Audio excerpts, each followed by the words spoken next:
everyone, my name is Andrei Dima, I am a traveling photographer and videographer, and today I'm going to show you my settings for the Fujifilm X-T4. I've been using the Fujifilm X-T4 as a backup camera to my Nikon D850, mainly to shoot video. I'm not going to go through all the options, I'm just going to show you the options I use and give you some tips that I think are important. Let's start with the video settings. As you can see, I mostly shoot in 24 frames per second, and sometimes I shoot at 60 frames per second and 200 megabytes per second so that the files are not so big.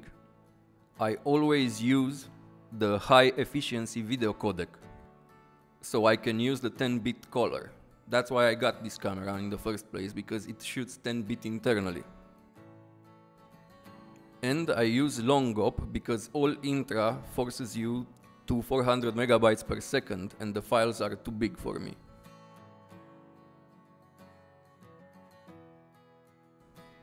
Here you have the option to shoot in slow motion, as slow as 240 frames per second, which is cool sometimes.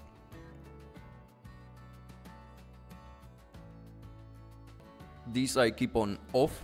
Here you have the recording options, the standard mode, the f-log and the HLG. I usually shoot in Eterna profile and only use the f-log on a sunny, bright day. I keep the movie output 4K for the SD and 4K for HDMI. Since I got this camera, I haven't used an external recorder. Please tell me in the comments below what settings you use on your X-T4. Most of the times I use only EBs with OIS. I don't use the digital image stabilization.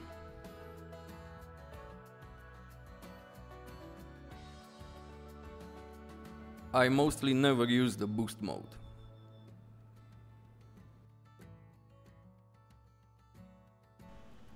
You can watch my video review of the Fujifilm X-T4 here.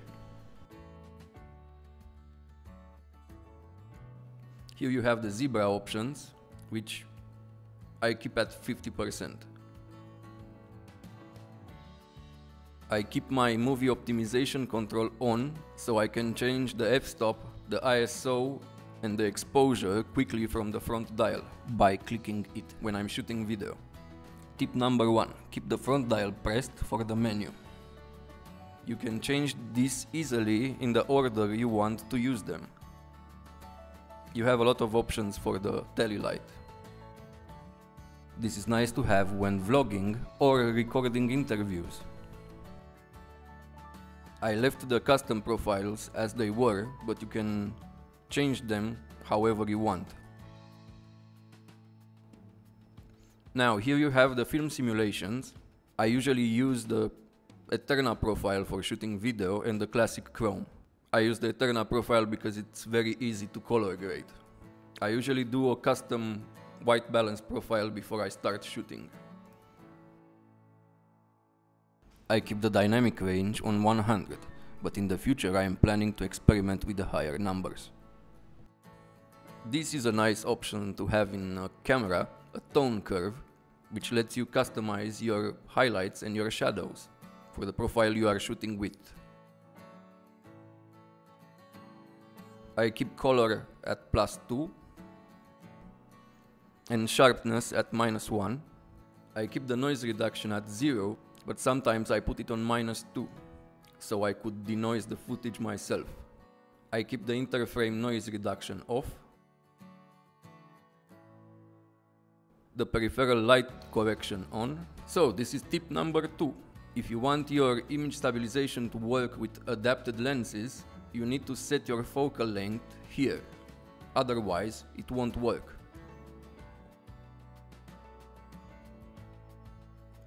I keep the focus area mostly like this. And keep the autofocus mode on area.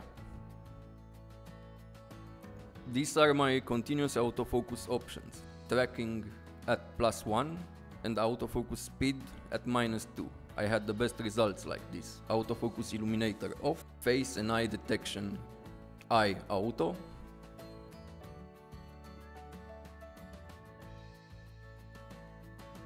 When I use picking for a manual autofocus, I keep it on color red high. Focus check I keep on. This is very good when you are doing manual focusing. You can zoom further in to check your focus by pressing the back wheel. I keep instant autofocus on continuous. I keep my touchscreen mode on autofocus. Sometimes it's easier to focus with the touchscreen. And focus check off.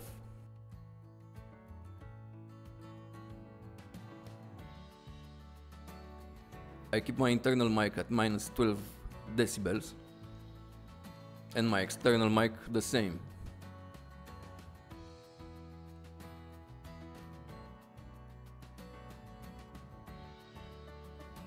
The mic jack settings on mic. I'm not going to show you all the options, just the one I use. And here I'm going to show you what I put in my menu settings, so I can easily find them.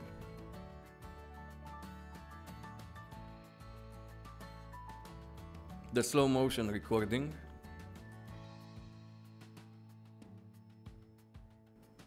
the F-Log and HLG recording,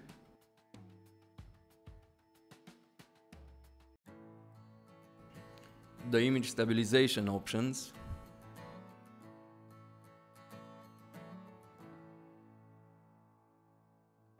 zebra settings, the movie optimization controls,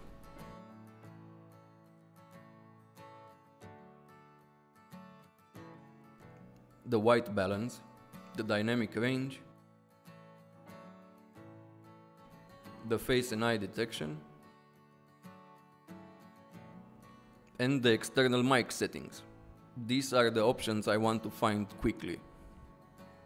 And now let's look at the image settings. I shoot in 3x2 and always shoot JPEG plus RAW. So I can use the Fujifilm X-T4's film simulation for JPEGs and RAW files to edit them in my style. I keep the RAW file compression on lossless compressed. I think this is the best option. It's not much of a difference between this and uncompressed. Here you have the film simulations. I mostly use the classic chrome and the Eterna profile. And sometimes for landscape I use Astia Soft. Fuji has some really nice film simulations. Grain effect off, color chrome effect off, color chrome FX blue off. Mostly I use custom white balances for photo and video, but sometimes I use auto with white priority.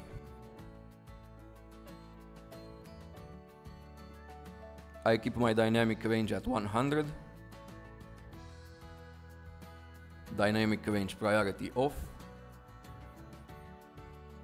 I keep the shadows at +1 for the tone curve when I shoot JPEGs for more contrast. This doesn't affect the RAW files, just the JPEGs. I keep color at +1, sharpness at 0, noise reduction at 0, and clarity at 0. Sorry, I did a mistake here. The long exposure noise reduction I usually keep off. I keep this on, which helps with diffraction and slight loss of focus in the corners. Color space sRGB. I don't know what pixel mapping is. And I keep the custom settings as they were at the moment. You can see again the options for the adapted lens. So I keep my focus mode on all, so I can easily select all the focus options with the back wheel, depending on what I'm doing.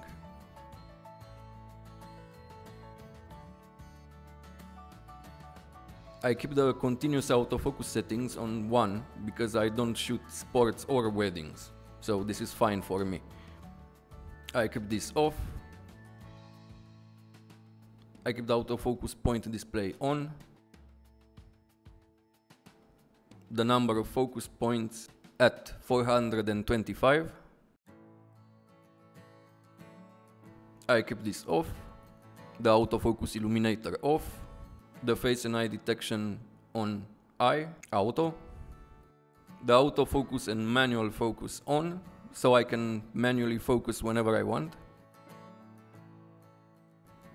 For manual focus I use focus picking with red high.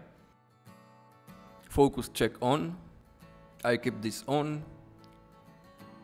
So I use the continuous autofocus option when pressing the AF on button on the back of the camera. I keep these options on focus because I don't focus with the back button, I focus with the shutter button. The touchscreen mode on autofocus. I haven't used the bracket options. I keep the continuous shooting at 15 frames per second with the mechanical shutter, which is quite silent, and the low speed burst at 8 frames per second.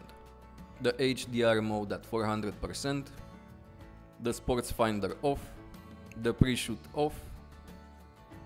When I shoot long exposure, I use the self-timer at 2 seconds. I keep the self-timer lamp on. Here you have the interval shooting, which is great for doing time lapses. I like to use the mechanical shutter, not the electronic shutter. If you press the Q button, you have the quick menu, which you can customize however you want, in photo and in video.